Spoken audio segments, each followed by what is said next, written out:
Gusto mo rin mong mag-vlog pero hindi mo alam paano mag-umpisa?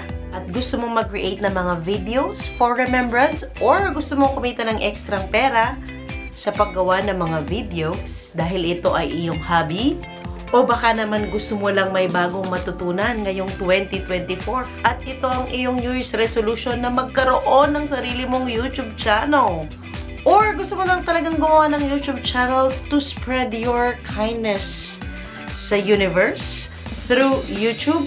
Pues, ang video na ito ay para sa iyo. Let's start!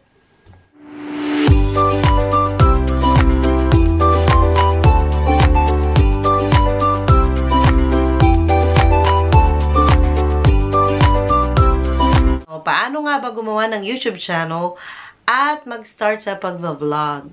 Meron po akong 6 na steps. Ang step 1 ko po para sa inyo ay dapat i-prepare po ninyo ang inyong sarili. Paano nga ba i-prepare ang sarili sa pag-vlog? Para po sa step 1, meron po akong 6 na sub-steps. Ang daming steps. Pasensya na po. So, paano mo nga ba i-prepare ang sarili mo sa pag-YouTube or sa pag-vlog? Number 1 is physically. So, physically, hindi naman po na kailangan maganda ka, hindi naman kailangan super-duper ganda, hindi naman kailangan super-duper bango mo or super-duper gwapo mo para mag-start ka ng vlog mo. So, what I mean po for physically ay dapat po ay physically fit ka to create videos at dapat wala kang nararamdaman kahit anumang sakit para maayos mo ma-execute yung vlog mo. So, that is physically. Pangalawa po sa pagpe-prepare ng ating sarili ay mentally. Siyempre, hindi lang physically prepared ka, dapat mentally prepared ka din. Dapat buo na yung decision mo sa mind mo na magba-vlog ka talaga, na ito talaga ang gusto mo, na buong-buo ang decision mo na ito na talaga ang gusto mong path na gagawin mo or nagagawin mong hobby. So, dapat mentally prepared ka at motivated ka. Ayan, na gumawa ng mga content, gumawa ng mga videos. Pangatlo ay financially. Hindi ko po ibig sabihin na kailangan marami kang pera para maging vlogger ka or kailangan sandamakmak ang pera mo para mag-start ka ng pag-YouTube. Hindi po ganon. So, ang ibig ko po sabihin sa financially ay syempre, gusto mo maging vlogger, dapat may equipment ka. Kagaya ng pinaka-basic, cellphone. Kailangan mo yan. Internet. Syempre, para magkaroon ka ng internet, kailangan meron kang pambayad sa internet. So, or kung wala ka namang internet sa bahay, pambayad ng ng data. So, yun po yung ibig ko sabihin sa dapat prepared ka financially. Pang-apat natin for step 1 ay dapat prepared ka socially. Dapat marunong ka makimingle sa iba, sa ibang mga content creators, sa ibang mga vloggers, ayan, sa mga mamimit mo sa paggawa ng iyong content. Pang-5 sa step 1 natin ay dapat prepared ka emotionally. Kung papasukin mo ang mundo ng pag-vlog, at papasukin mo ang pagiging content creator, kumbaga, dapat hindi ka masyadong sensitive. What I mean sa pagiging sensitive ay kapag meron mga bashers or kapag meron mga comments na hindi magaganda, dapat you don't take them too personal. Kasi masasaktan at masasaktan ka. So, dapat i-build up mo yung sarili mo emotionally din kapag nag-i-start ka na ng vlogging. At lastly, sa step 1 natin, ang number 6 ay dapat i-prepare mo yung sarili mo na mag-invest ng time sa paggawa ng content, sa pag-iisip ng content, sa pag-i-edit. I-prepare mo na yung sarili mo na talagang mag-i-invest ka ng oras kapag nag-start ka na sa YouTube at sa pag-vlog. At kapag alam mo na sa sarili mo na super prepared ka na, ito na ang iyong step 2. Step 2 ay prepare mo na ang iyong mga materials. Anong ibig sabihin nito? Under step 2, syempre meron na naman akong 3 steps, 3 sub-steps. Hindi ko alam ano ipapangalan ko sa kanila. Anyway, ito na nga, sasabihin ko na nga mga sub-steps sa step number 2. Number 1 ay, number 1 Number 1 ay ang iyong gagamitin sa pag-create ng videos. Ito ay either ang gamit mong phone ngayon or kung medyo nakakaluwang-luwang ka na sa buhay, ang iyong camera na nabili. Anyway, kung meron kang phone ngayon at super duper motivated ka na gumawa ng mga videos at gusto mo talaga mag-create ng YouTube channel mo, pwede na yan. Kahit anong phone man ang gamit mo ngayon, basta po smartphone na pwede kang mag-video. Siyempre, kung 3310 naman ang gamit mo, hindi ka talaga makakapag-vlog dyan. Pero kung ang phone mo ngayon ay pwede ka na mag-video at kung ang video quality okay naman, so pwede ka na mag-start sa pag-YouTube or pag-create ng contents kung gusto mo. Ganyan din ako nagsimula, no? Nag-start ako sa phone ko. Yung phone ko, ito pa. Ito nga yung gamit ko, yung unang-unang gamit ko nung nagba-vlog ako. Ayan, kung mapapansin ninyo. Hindi ko alam kung nakikita ninyo. Pero ano na yan, no? Basag-basag na siya. As in, ito lang talaga ang una kong ginamit. At hanggang ngayon, gamit ko pa rin siya kapag hindi ko nadadala yung camera ko sa pagba-vlog. As in talaga yung una kong mga vlogs, kung titingnan ninyo ang mga videos ko dun sa pinakauna, sobrang labo ng mga videos ko. Pero nag-go pa rin ako kasi pinrepair ko na yung sarili ko. Natapos ko lahat yung step 1. Yung step 1 kanina, pinrepair ko talaga ang sarili ko na magba-vlog talaga ako, talagang minotivate ko ang sarili ko. Gusto ko talagang mag-vlog, kaya ito yung una kong ginamit. Kaya, huwag kayong panghihinaan ng loob. Make sure na hindi kayo mapipigilan ng motivation ninyo or ng urge ninyo para gumawa ng YouTube channel ninyo at maging isang content creator based on kung anong klaseng phone na meron ka. Basta smartphone yan, basta pwede ka mag-video, okay na yan. Pwede ka mag-create ng YouTube channel mo. Next, syempre, sa ating step 2, kailangan mo ng Wi-Fi. Paano mo i-upload ang iyong content, ang iyong mga videos kung wala kang Wi-Fi? Ayan. So, mag-invest po tayo sa magandang quality ng Wi-Fi. Pangatlo po natin sa step 2 ay ang inyong editor. Ayan. Sa editor naman, pwede naman kayong gumamit ng kahit anong editor na gusto ninyo. Sample po ng mga editors ay ang Adobe. Ang Adobe po ay naka-install yan sa computer or sa laptop. Tapos, yung sa phone naman, kung gusto niyo mag-edit sa phone ninyo, yung CapCut, ayan, maganda yan, at saka yung KineMaster. Ako, personally, ang gamit ko ay KineMaster. Binayaran ko yan. Magkano ko siyang binayaran? Parang 2,500 pesos, parang ganyan, or 2,000 pesos. Pero, ano na yon, the whole year mo na siyang magagamit. So, sulit na sulit na. So, na-prepare mo na yung sarili mo, meron ka ng mga gamit. So, ano ang step 3 natin? Ang step 3 natin ay mag-create ka na ng YouTube account mo. Ayan, dahil super motivated ka at super duper like mo talaga mag-start na talaga ng YouTube mo. It's either ngayong taon, 2023, or next year, 2024. Gusto mo gumawa ka na ng mga videos ngayong taon na to at i-upload mo next year kasi yun yung New Year's resolution mo, pwede. For step 3, prepare your account. Sa pagpe-prepare ng YouTube account mo, unang-una, kailangan mong gumawa ng Gmail account. So, punta ka lang sa google.com, create ka ng email mo doon. So, once nakakreate ka na ng email, okay na yon. Huwag mong kakalimutan yung username mo at saka yung password mo. Isulat mo yan or i-memorize mo dapat kasi nga kailangan na kailangan mo yan once na-establish mo na ang YouTube channel mo. Ito ang wrong notion palagi. Hindi porke meron ka ng Gmail account, automatic na meron ka ng YouTube channel. Magkaiba po yun, no? Kasi minsan kapag nanonood tayo ng YouTube, 'di ba?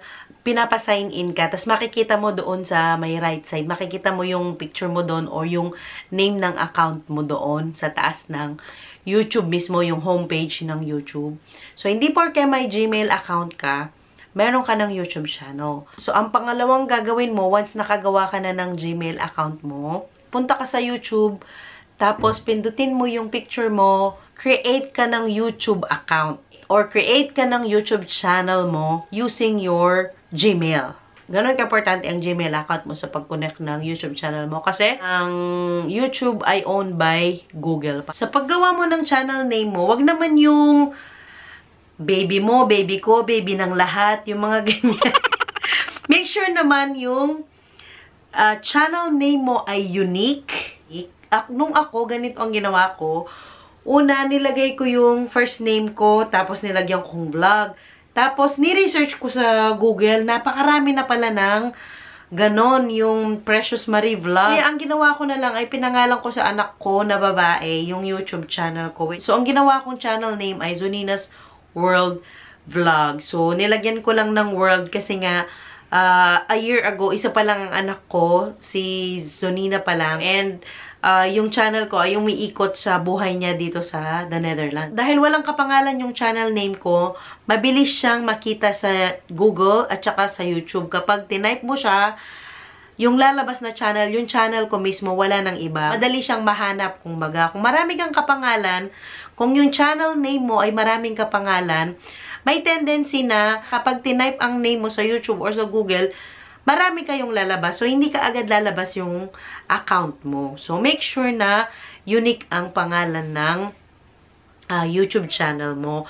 Ako kasi, wala pa naman Zonina na pangalan sa YouTube. Kaya, hindi ako masyadong nahirapan. Lalo na ako naman ang gumawa ng pangalan ng aking anak. Kasi pinagsama ko yung pangalan ng dalawang lola niya. Kaya wala siyang kapangalan. So far, wala pa ako nakitang kapangalan niya. So, isip ka ng unique name na kapag ni-research ng tao, automatic yung channel mo kaagad yung lalabas. So, ngayon, meron ka ng YouTube channel at nakapag-create ka na ng unique na pangalan para sa iyong channel. So, ano na ang step 4 natin? Ito na ang pinakamadugo, mga joke.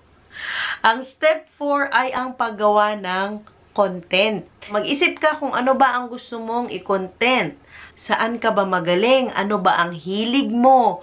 Ano ba ang dahilan mo kung bakit ka nagba-vlog? Maraming iba't ibang klase ng content na pwede mong gawin. So, kung mahilig ka mag-makeup, ayan, pwede kang gumawa ng makeup vlog. Kung mahilig kang mag-travel, ayan, pwede mong i-vlog yung travels mo. Pwede kang mag-mukbang. Kung mahilig ka sa foods. Tapos, kung talent mo naman ang kumanta at sumayaw, which is hindi ko talent, ayan, pwede mo yung gawin as content mo. At kung gusto mo din naman na magbigay ng educational contents, informational contents, pwede yan kung gusto mo, kung yan ang hilig mo. Or kung gusto mong kagaya sa akin yung mga contents ko, yung mga contents ko naman ay yung everyday life namin dito sa Netherlands. Minsan, ano yung difference between yung culture ng Netherlands at culture ng Philippines, yung ganyan. Kung baga, paano ba yung everyday living namin dito sa the Netherlands. Ayan. Kung gusto mong gayahin yun, pwede mo yun gayahin. Personal vlog ang tawag sa aking mga vlog. Ayan. And also, consider mo din sa pagpili ng iyong content kung sino ang audience mo. Kung mga bata ba ang gusto mong manood sa mga videos mo, or mga grown-ups, o sino ba yung target mong audience sa mga gagawin mong content. Huwag mong kakalimutan yung part na yun. And kahit ano man ang content na pili mo, or kahit ano mang content ang gagawin mo, ang pinaka-importante naman sa step na ito ay gusto mo ang ginagawa mo. Yung hindi ka napipilitan, yung gusto mo talaga, ito talaga yun eh. Baga, gigil na gigil ka. Ito talagang gusto mong gawin. Yung ganon. At please, wag na wag kang magba-vlog kapag napipilitan ka lang. Yung wala kang desire na mag-inspire ng iba. Yung ganyan. Talagang yung napipilitan ka lang talaga na gumawa ng content at ng vlog. Please, please, please po. Make sure na gusto mong ginagawa mo. Para kung kikita ka man, okay. Kumikita ka na at nag-enjoy ka pa sa ginagawa mo. Diba? Mas okay yun kesa sa napipilitan ka lang. Para sa ating step number 5, ang editing and uploading na tayo ng videos mo. Na-prepare mo na yung sarili mo, may mga gamit ka na nagagamitin para sa pag-vlog mo, nakapag-create ka na ng YouTube channel mo, at alam mo na kung anong content ang gagawin mo at confident ka na ma-execute mo to dahil ito ang gusto mo. Number 5 ay mag-edit ka na at mag-upload ka na ng ginawa mong video. Unang-una ay iyong editing skills. Make sure na aralin mo yung editor mo para ma-edit mo ng maayos ang iyong video. So, alamin mo kung ano ang mga features niya, kung paano ka mag-voice over, paano mo i-cut yung video, paano kung gusto mo mag-insert ng text, paano kung gusto mong palitan yung boses mo, paano kung gusto mong i-fast forward, ganyan. Lahat ng tools doon sa editor mo, aralin mo ng mabuti para kapag mag-edit ka na, medyo easier na lang at mabilis at hindi masyadong time-consuming. Pangalawa, na-edit mo na, okay na. Mag-iisip ka na ngayon ng title mo. So, dapat ang title mo medyo catchy, pero hindi naman ganon ka-catchy para maging clickbait, yung ganyan. Huwag po natin gagawin yun. Huwag po tayong gagawa ng title na hindi naman connected sa ating video. Clickbait po ang tawag doon. And make sure kung meron kayong title, meron din po kayong thumbnail. Yung sa harapan ng video, kagaya nito, yung sa harapan ng video ninyo, yung parang cover niya, that is what we call the thumbnail po. So, pwede mong gawin ang thumbnail na yan gamit ang mga photo editing apps, kagaya ng PixArt, yung mga ganyan. So, make sure naman na iyong thumbnail ay connected sa iyong title. Baka naman gumawa ka nga ng thumbnail, pinagmalaki mo, ang ganda ng thumbnail mo, tapos ang layo naman ng title mo. So, make sure na connected ang thumbnail mo at saka ang title mo. And lastly, sa ating step number 5 ay of course ang ating pag-upload. Ayan, make sure po na stable ang ating wifi or ang ating data para dire-diretso po ang pag-upload ng ating video. Kapag meron na kayong thumbnail, meron na kayong title, sa description po ninyo, make sure na maglagay po kayo ng hashtags. Kagaya ko po kasi baguhan pa lang po ako sa YouTube. Kaya po ako naglalagay ng mga hashtags at saka ng thumbnail. Yung mga malaki at mga big time na mga YouTuber, yung mga content creator, hindi na yun sila gumagawa ng thumbnail kasi for sure naman meron mga manonood sa kanila. Pero sa mga kagaya ko po na baguhan na mag-YouTube, maganda pong ilagay yan sa inyong YouTube channel. Sabi ko nga, maglagay kayo ng mga hashtags, kunwari kung ano yung laman ng inyong upload, i-hashtag ninyo. Kunwari, tungkol yan sa parenting. Ngayon, kung mag-hashtag lang kayo, parenting, hashtag, mommy, daddy, ganyan. Lahat na maisip ninyong hashtag na related sa inyong video. Ayan. Gawin ninyo yan. Step 6 na tayo at ito na ang ating last step sa wakas. Para sa step 6 natin ay ang monetization or partnership kay YouTube. So, nag-enjoy ka na sa paggawa ng video at super happy ka sa video mo. At the same time, ay kikita ka pa. Kagaya ko po, meron po akong regular na trabaho. Tapos, ito po ay aking sideline lang. Sideline? Ano bang tawag dun? Side hustle. Ayan. So, kumikita ako sa regular ko na trabaho as a regular employee. Tapos, meron pa akong side hustle na YouTube. Ayan. Paano nga ba ang step 6? Paano nga ba ang requirements ni YouTube ngayong taon? At feeling ko din, ganito din hanggang year 2024. Kung gusto niyo mag-start sa 2024, pwede rin yan. So, YouTube monetization, ano-ano nga ba ang requirement ni YouTube sa ngayon? Una ay dapat meron kang 1,000 subscribers. Yung 1,000 subscribers na yon, wala po yung deadline, no? Hindi porke 1 month ka na, tapos hindi ka pa nakaka 1,000 subscriber, hindi ka mamonetize. Wala po yung deadline. It doesn't matter kung ilang taon mo po nakuha yung 1,000 subscriber. Kung 1 year man yan, 2 years, 3 years, basta wala po yung deadline. Basta maka 1,000 subscriber ka. Pangalawang requirement po para sa YouTube monetization ay dapat meron kang 4,000 watch hours. Ayan. So, anong gagawin para po makuha mo itong watch hours na to? Basta upload ka lang ng upload ng mga videos. Tapos, kung meron ka mga kakilalang YouTuber or content creator, pwede ka makipag-collab sa kanila kung gusto mo para dumami ng dumami ang mga subscribers mo at dumami din ang iyong watch hours. So, meron ka ng 4,000 watch hour, tapos meron ka pang 1,000 subscriber, automatic yan na i-message ka na ni YouTube at invite ka na niya para sa monetization or partnership program. Sabi ko nga kanina, napaka-importante ng Gmail account mo, kaya kailangan mo yung tandaan, kailangan mo i-memorize, kailangan mong isulat ang username at password mo kasi dyan isi-send ni YouTube ang email niya sa iyo na mamamonetize ka na. Pindutin mo lang yung email na yon, nandun ang step by step na gagawin mo kung paano ka mababayaran ni YouTube sa mga videos mo through advertisements, of course, na ilalagay sa mga videos mo. You will put those advertisements personally, pero tsaka na po yun kapag na-monetize ka na. Lastly, sa step number 6 ay ang pag-setup mo ng iyong payment method through AdSense. Ayan, doon sa email mo na matatanggap kay YouTube, makikita mo din yan paano. Ang AdSense account ay isang account kung saan mo ilalagay ang information about tax, tapos kung paano ka babayaran ni YouTube, saan ipapadala yung bayad ni YouTube sa'yo, kung sa bangko mo ba, o sa bangko ng nanay mo, o sa bangko ng kapatid mo, kahit anong bangkong gusto mo. So, directly doon papasok ang iyong sahod.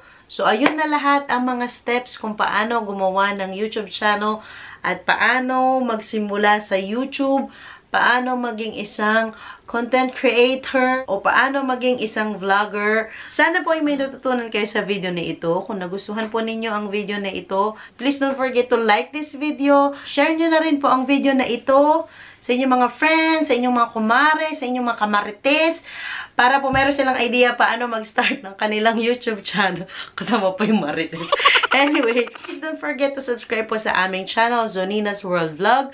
Meron din po kaming Facebook page. Ito po ang aming Facebook page. Zonina's World Vlog din po siya. So, hindi po kayo mawawala. Follow nyo na rin po kami dyan. And kung meron po kayo mga questions, suggestions, violent reactions, ayan, i-comment nyo lang po down below para makita ko po at mabasa ko po yung mga yan. Kung meron din po kayong gustong ipagawang content at kung gusto pa po ninyo ng content like this na tutorial or paano mag-vlog, yung mga ganyan, mag-comment lang po kayo down below. I wish you all the best and good luck po sa inyong future endeavor. At kung gusto po ninyo maging vlogger, content creator, at hilig po talaga ninyo ang gumawa ng mga videos, isahin nyo na po. Ngayon na, mag-YouTube na po kayo, mag-vlog na po kayo. Start now or never. Thank you for watching! Bye!